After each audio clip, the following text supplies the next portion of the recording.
Calaroga Shark Media.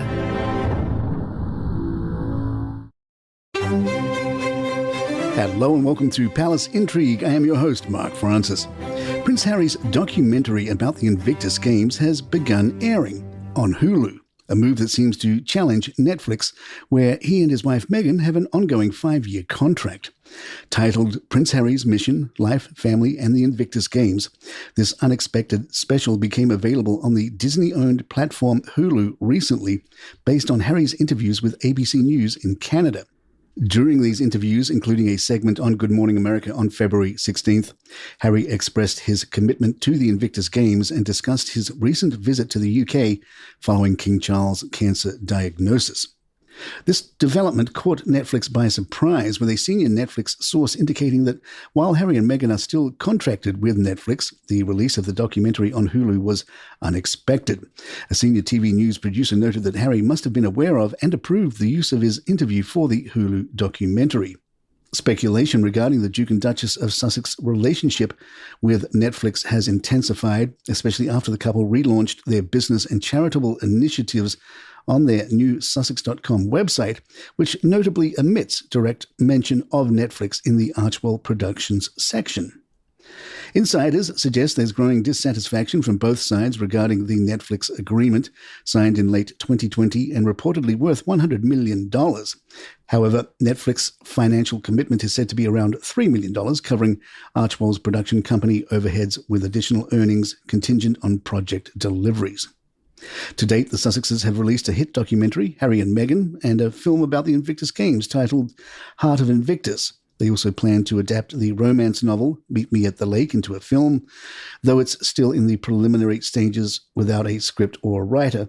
According to Netflix executive Bella Baharia, other projects are in the early stages of development. It's estimated that so far Harry and Meghan may have received about $20 million from Netflix, including some to believe the deal with the streaming service may not be as lucrative as initially thought.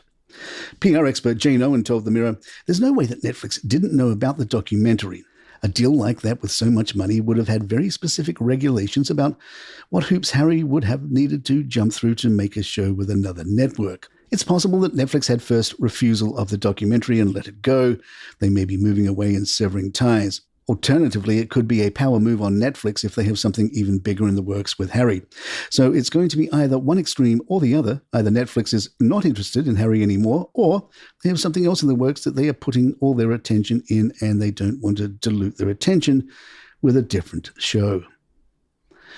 Donald Trump has expressed that Prince Harry would not receive any protection from him if Trump were to win a second term in the presidency, due to what Trump perceives as Harry's betrayal of Queen Elizabeth.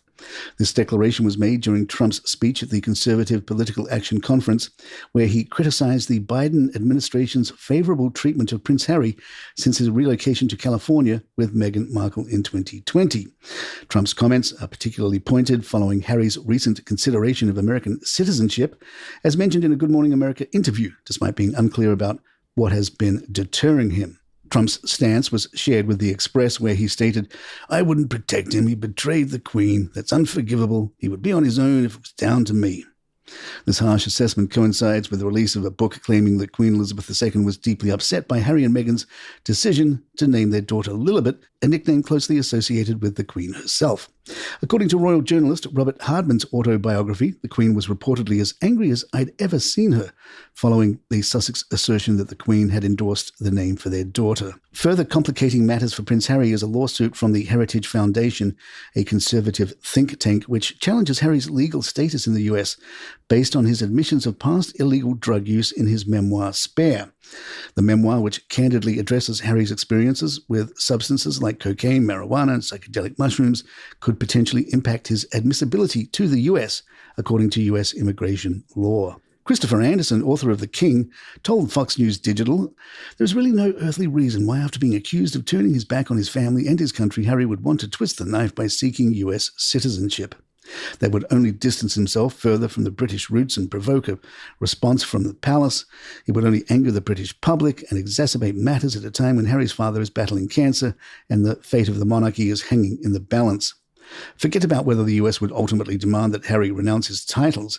It's much more likely that King Charles would face pressure to strip Harry of his royal titles if he chose to become a US citizen. And it's difficult to see the upside of Harry becoming a US citizen.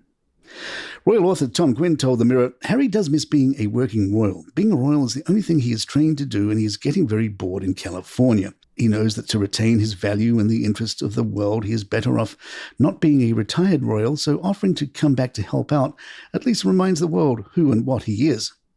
Harry knows he will never be allowed to be a permanent part-time working royal, staying 6 months in the States and then 6 months in the UK. The family no longer trusts him, and besides, Meghan is absolutely against it.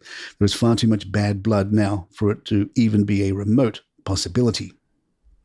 It was Sophie's turn to fill the media void left by Kate.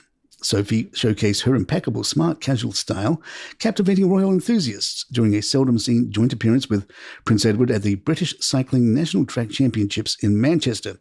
Dressed in chic navy blue fitted trousers that gracefully ended at the ankle, paired with a matching navy blazer and striped jumper, the Duchess epitomised elegance. Her choice of blazer from Alexander McQueen, a brand also favoured by Princess Kate, boasted structured shoulders and a tailored fit, exuding sophistication. Opting for practicality and grace, the Duchess styled her blonde hair in a tidy bun, a fitting choice for the cycling activities she and her husband were to partake in. This fashion statement was met with admiration from royal followers, with one social media user stating, "This Barbie is a super royal." Palace Intrigue will be right back. King Charles strongly criticized Vladimir Putin for his unprovoked attack on Ukraine and his indescribable aggression the nation has faced. He expressed his support for the efforts made by the UK and its allies in assisting Ukraine during this period of significant adversity. The resilience and courage displayed by the Ukrainian people remain a source of inspiration as they face the third devastating year of conflict on their soil, endangering their lives and their futures. The king stated, "Amidst severe challenges and suffering, the Ukrainian people have continued to exhibit the kind of valor globally recognized and associated with them." Reflecting on his interactions, King Charles shared, "The true bravery shown by the Ukrainians in the midst of unspeakable hostility deeply moves me.